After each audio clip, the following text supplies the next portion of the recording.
কিছু নেতারা বলছেন পিআর দেশের মানুষ বোঝে না, বলে ইভিএম যারা বোঝে না তারা পিআরও বোঝে না। আজব ব্যাপার। আর ইভিএম কি আর পিআর কি? ইভিএম হচ্ছে ইলেকট্রনিক ভোটিং মেশিন, ওটা একটা যন্ত্রের না। আর পিআর হচ্ছে একটা ইলেকট্রাল প্রসেসের না। আপনি মেশিনের সাথে একটা নির্বাচন পদ্ধতির তুলনা করেন কেন?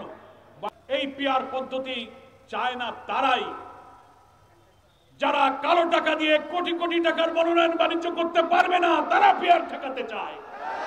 সকল দলের প্রতিনিধিত্বের মধ্য দিয়ে একটি অংশীদারিত্বের সরকার আসলে কর্তৃত্ববাদী সরকারের শাসন চালাতে পারবে না যারা, তারা পিআর ঠেকাতে চায়। এই জন্য তারা পিআরের বিরোধিতা করছেন।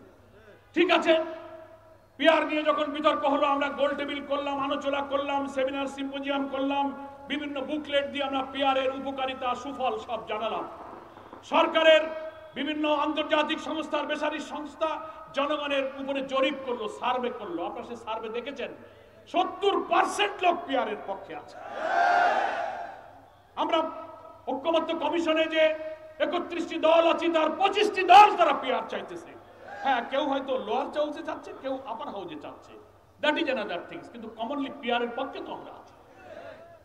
অথচ বিএনপির কিছু নেতারা বলছেন পিআর দেশের মানুষ বোঝে না, বলে ইভিএম যারা বোঝে না তারা পিআরও বোঝে না। আজব ব্যাপার।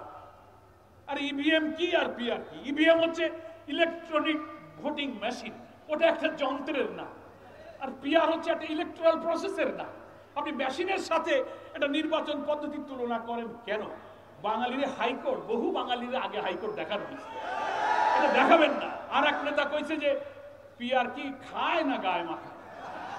এই দেখছেন না কি আজব ব্যাপার? রাজনৈতিক ব্যক্তিত্ব, ডিগনিটি যাদের আছে, তারা কি একটা পলিটিক্যাল বিষয় এই মন্তব্য করতে পারে? আমরা বলেছি এদেশের অধিকাংশ জনগণ পিআর চায়, চাই কিনা আপনি গণভোটে পিআরের পক্ষে মতামত গ্রহণ করুন। আমরা জামাত ইসলামীর পক্ষ থেকে কথা দিচ্ছি, অধিকাংশ জনগণ যদি পিআরের পক্ষে ভোট দেয়, আপনাদেরকেও মানতে হবে।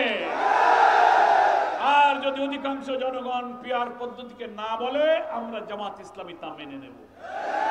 That is beauty of democracy. এটা হচ্ছে গণতন্ত্রের